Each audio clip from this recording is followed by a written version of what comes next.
तो बहुत बहुत स्वागत है जोरदार तरीके से मेरे सभी एनडीए एस्पिरेंट का इस स्पेशल वीडियो में। और एनडीए एस्पिरेंट मैं पूरा इसलिए बोल रहा हूँ क्योंकि रिटर्न भी आप देने जा रहे हैं और एसएसबी का आपको मौका मिलेगा। बट एग्जैक्टली आज ये वीडियो बहुत ज़्यादा खास है उन सभी कैंडिडेट्स के लिए जो अपने अपकमिंग डेट्स पे एसएसबी फेस करने जा रहे हैं, जहाँ पर आपने क्रमशः जुलाई मंथ में बहुत सारी डेट्स आपने ली हैं और अगस्त में ले रखी हैं। और एग्जैक्टली इसमें आप पूरी तरह से फोकस्ड हैं अपनी प्रिपरेशन को बेहतर अंदाज में ले जाने के लिए। बट कहते हैं कि जब हम एनडीए कैंडिडेट्स की बात करते हैं तो एनडीए कैंडिडेट्स के जहन में सबसे बड़ा प्रश्न है सर, ओवरऑल पीआईक्यू का हमारे यहाँ रोल क्या है एग्जैक्टली। आखिर सर इसकी फिलिंग में हमें किन बातों का ध्यान रखना है? क्या सर पीआईक्यू ही ओवरऑल चीज़ों को डिसाइड करता है? एक इंटरव्यूइंग ऑफिसर के लिए उसका क्या महत्व है, एक साइकोलॉजिस्ट के लिए उसका क्या रोल है, एक जीटी ऑफिसर के लिए उसका क्या रोल है, और बीइंग एनडीए एस्पिरेंट आपसे पीआईक्यू में क्या क्या एक्सपेक्टेशन की जाती है और किन बातों का आपको ख्याल रखना है। तो आज का वीडियो बहुत खास है जितने भी एनडीए के एसएसबी देने वाले बच्चे हैं, और ये सेगमेंट बहुत अहम आपके लिए है। और इन्हीं को और बेहतर ढंग से समझने के लिए और प्रॉपर क्लैरिटी के लिए हमारे साथ जुड़ रहे हैं कैप्टन सर। सर बहुत बहुत स्वागत है। Thank you sir. Sir PIQ को लेकर के बहुत सारे मिथ हैं एंड बहुत सारे कैंडिडेट्स को बहुत लाइटली लेते हैं। इवन सर मैं बताऊं, जब इनका ऑब्वियसली बोर्ड में रिपोर्ट करते हैं तो पहला स्टेज ही यही है कि आपको प्रॉपर पीआईक्यू फीलिंग करना है। बहुत सारे कैंडिडेट उस समय भी सर मिस्टेक करते हैं जिसकी वजह से वो डेमोरलाइज हो जाते हैं और अक्सर ये बड़ी डांट खाते हैं वहाँ पे कि आपने कोई मिस्टेक नहीं करना है। और इस हड़बड़ाहट में भी बच्चों से बहुत सारी मिस्टेक वहाँ पर सर हो जाती है एग्जैक्टली। तो आज पीआईक्यू के ओवरऑल रोल को सर हम समझना चाहेंगे, स्पेशली आज एनडीए फोकस्ड हम ये कर रहे हैं, इनके लिए क्या इंपॉर्टेंस है सर इसका? सर देखिए, एनडीए एंट्री देखिए सबसे छोटी एंट्री है जी। तो एक परिवार में सबसे छोटा सदस्य आने वाला है जी। और जिस फेज से ये आए हैं, स्कूल पूरा करके आए हैं, 12 साल पढ़ाई करके आए हैं। स्कूल की लाइफ सर एक ऐसी लाइफ होती है जिसमें पढ़ाई के अलावा बहुत कुछ अपॉर्चुनिटीज़ मिलती हैं और इस पीआईक्यू फॉर्म में इनकी जितनी व्यक्तिगत जानकारी है ये भरते हैं इसके अंदर, परिवार के बारे में, अपने बारे में, अपनी पढ़ाई लिखाई के बारे में। इसके अलावा अगर आप पीआईक्यू फॉर्म को पलट के देखें, second part of PIQ form, उसमें एनसीसी किया या नहीं किया, गेम्स एंड स्पोर्ट्स में कैसे रहे आप, एक्स्ट्रा करिकुलर एक्टिविटीज़ में क्या रहा, ये सारी जानकारी। एक्चुअल पीआईक्यू फॉर्म क्या है सर? देखिए, दो पीआईक्यू फॉर्म ये भरते हैं, एक साइकोलॉजिस्ट के पास जाता है और एक इंटरव्यूइंग ऑफिसर के पास जाता है। दोनों ही असेसर इनको असेसमेंट प्रोसेस में लाने से पहले, मतलब साइकोलॉजिस्ट ने इनका डोजियर खोला या फिर इंटरव्यूइंग ऑफिसर ने इनको इंटरव्यू के लिए बुलाया, दोनों असेसर्स ने इंटरव्यूइंग प्रोसेस या असेसमेंट प्रोसेस में लाने से पहले इनके पीआईक्यू फॉर्म को बारीकी से पढ़ा है। ठीक है। एक पर्सोना उन्होंने अपने दिमाग में तैयार किया है, एक खाका इनका तैयार किया अपने दिमाग में, एक चित्र कि ये व्यक्ति कैसा हो सकता है। और 40% जो आपका इम्प्रेशन है, क्योंकि अभी आप टेस्टिंग प्रोसेस में आएंगे तो अब क्लैरिटी आएगी, लेकिन 40% आपके पीआईक्यू फॉर्म से एक इम्प्रेशन क्लियर कर दिया आपने जी।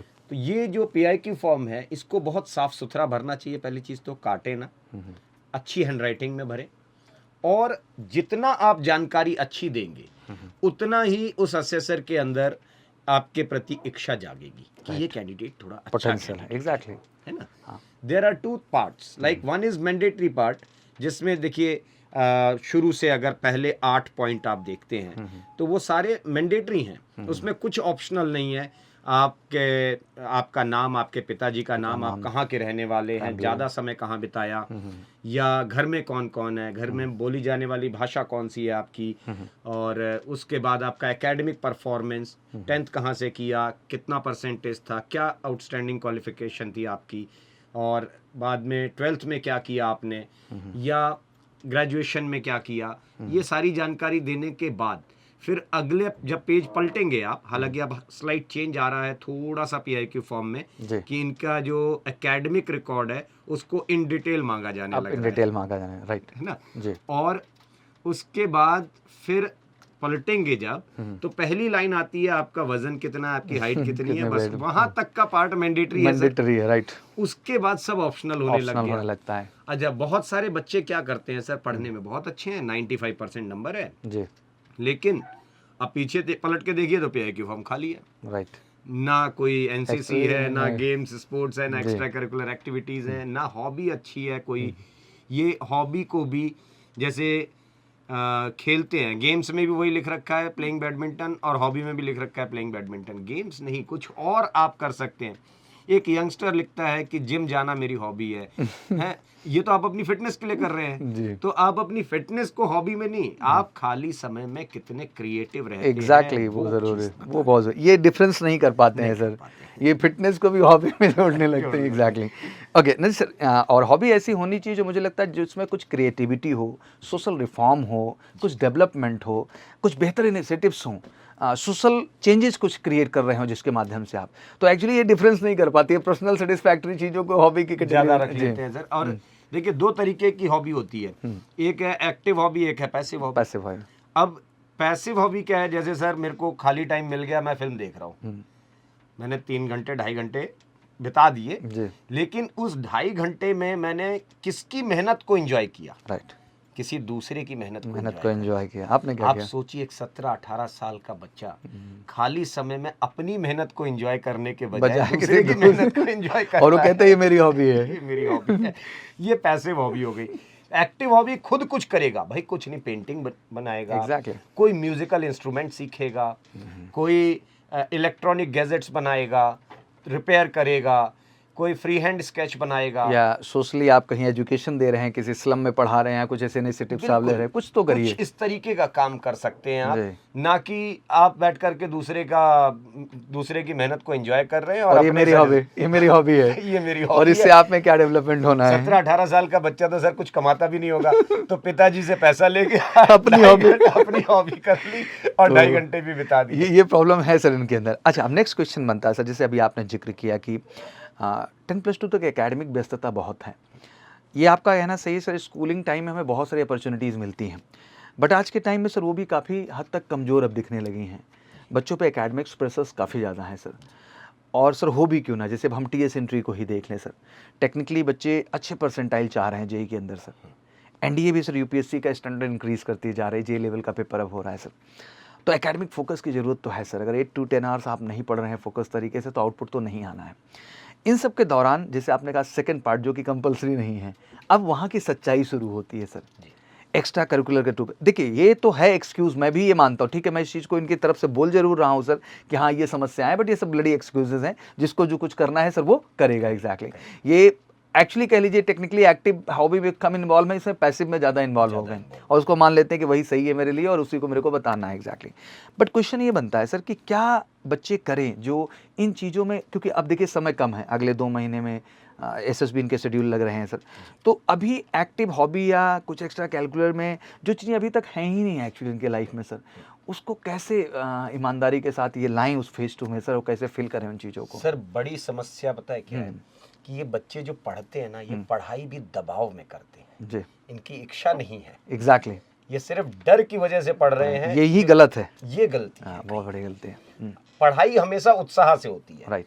अगर आप उत्साह से जीवन जिएंगे तो देखिए, आपने कहा 8 घंटे पढ़ना है, जी। मैं कह रहा हूँ कि दिन अगर 12 घंटे भी काम करोगे तो अभी 4 घंटे आपके पास बाकी है। अग्रेड। सुबह खाली हो तो सुबह जाओगे, नहीं तो शाम को मैदान में जाओगे। जिस यंगस्टर ने प्लेग्राउंड नहीं देखा उसने कुछ नहीं देखा, कुछ नहीं देखा, चाहे जितनी किताबें वो देख ले। एग्जैक्टली। ठीक है, वो सर उसका जीवन देखिएगा कि आज वो पढ़ करके परसेंटेज लेकर के कहीं अच्छी जगह जॉब पा लेगा, मगर कुछ दिन बाद वो बीमार रहने लग जाएगा। एग्जैक्टली। क्योंकि उसने वो जीवन नहीं जिया। नहीं जिया है। ये बड़ी गुड़ बात है, बट सर लोगों को समझ नहीं आती। ये सर देखिए, एसएसबी या किसी भी चीज को ना सब्जेक्ट बना करके बड़ी बड़ी चीजों में भागना चाहते हैं। जिस अपनी लाइफस्टाइल को सुधार लीजिए। आपकी लाइफ में एक यंगस्टर 17-18 साल का बच्चा सर, उसमें मैं कभी ताज्जुब करता हूँ, इस बच्चे के जीवन में है क्या? अच्छा खाना, अच्छा खेलना, अच्छी पढ़ाई रखना, अच्छे दोस्त बनाना, अच्छी जीवन शैली रखना। बिल्कुल। बस इतनी सी बुनियादी चीजें हैं, इसमें कहाँ कोई दिक्कत आ रही है। ये सोचते हैं कि हम बहुत बिजी हैं। एक 12वीं क्लास का बच्चा जब आपसे कहता है कि sir I am very busy now days, तो मुझे बड़ा ताज्जुब लगता है कि यार ये बिजी है तो आगे अभी से ये बिजी हो गया, आगे क्या करेगा ये है? समय मिलता नहीं है, हमेशा निकाला जाता है। Right sir. तो और आप अपने लिए समय निकालिए, और उसमें इंट्रोस्पेक्शन की भी ज़रूरत है। जैसे अभी हम हॉबी की ही बात कर रहे हैं, इंटरेस्ट की बात कर रहे हैं, या एक्स्ट्रा कैलकुलर एक्टिविटीज़ की बात करें, स्पोर्ट्स या गेम्स की बात कर रहे हैं, भाई देखो अंदर से आपको तलाशना तो होगा कि एग्जैक्टली आप एक्स्ट्रा कैलकुलर एक्टिविटी में करना क्या चाह रहे हैं। आपको ये नहीं पता आपको करना क्या है एग्जैक्टली। हॉबी आपकी क्या है, इंटरेस्ट क्या है, ये किसी का कॉपी नहीं हो सकता। आपको खुद मन से तलाशना होगा कि आखिर ऐसा क्या आप करना चाहते हैं जो बिल्कुल एक्टिव हॉबी की तरह दिखाई दे, ना कि पैसिव हॉबी की तरह। सर देखिए, बच्चा एक तो जेई की पढ़ाई का प्रेशर, उसको भी बड़ा डर डर के कर रहा है। इनको बोलिए खेलना जरूरी है, अब खेलने के नाम पर ये बैडमिंटन रैकेट उठा लेगा। राइट, अकेले का गेम है। हाँ, तो ये देखो किताबों में अकेला रह गया, जब इसने एक्सपोज किया अपने आप टीम को स्पिरिट तो हो। वो भी नहीं कर पाया। अगर यही बच्चा बास्केटबॉल खेलता, वॉलीबॉल खेलता, टीम में रहता, इसका प्रभाव इसके पढ़ाई पर, इसके मानसिक स्तर पर और इसके मानसिक स्वास्थ्य पर बहुत ज्यादा पड़ता। एग्जैक्टली और आप कॉन्फिडेंटली आंसर भी कर पाते जब आपसे कल को क्वेश्चंस होते हैं। तो बिल्कुल ग्रुप गेम्स में इन्वॉल्व होना बहुत ज़रूरी है। और ऑनेस्टली यही सर बताना चाहेंगे, एक फेज आपने कर लिया है रिटर्न का, now this is the second phase. जैसे ईमानदारी वहाँ आपने दिखाई, अब उसी तरह की ईमानदारी यहाँ भी ज़रूरी है। जायज़ बात है। 1.5-2 महीने दे दो खुद को।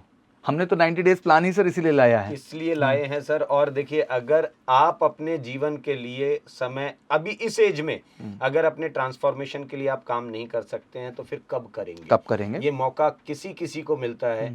आप सोचिए कि कितने लाख बच्चे पेपर देते हैं, उसमें से 7-8 हज़ार आते हैं आगे निकल करके, आप उनमें से एक हैं। मतलब आपके पास काबिलियत बहुत है, बस इस काबिलियत को अब थोड़ा सा बेहतर करने की इसलिए ज़रूरत है क्योंकि वो जो काबिलियत आपने दिखाई है वो किताबों वाली काबिलियत थी। राइट, अब व्यक्तित्व वाली काबिलियत दिखानी है आपको, और इसके लिए आपके विचारों के साथ साथ आपका व्यक्तित्व यानी कि आपके जीवन शैली, आप खाली समय कैसे बिता रहे हैं, एग्जैक्टली, दोस्त कैसे बनाते हैं, Exactly. क्या क्या जवाबदारियां उठाई हैं आपने अपने जीवन में अभी तक, इन सब चीज़ों पर अगर थोड़ा सा काम कर लिया जाए तो चीज़ें ज़्यादा बेहतर हो जाएंगी। बिल्कुल हो जाएंगी बेहतर सर। और मुझे लगता है बच्चा कि पीआईक्यू फॉर्म एक सर सच्चाई है, और मुझे लगता है जितनी सच्चाई उसमें आप पिरोएं उतना आपके लिए अच्छा है। जैसे आपने कहा पहले पार्ट की बात करें तो कंपलसरी फिलिंग है सर, आपकी पर्सनल इन्फॉर्मेशन है तो उसमें इतना बड़ा कोई चेंज है नहीं, उसको बस सच्चाई और सफाई के साथ भरना है।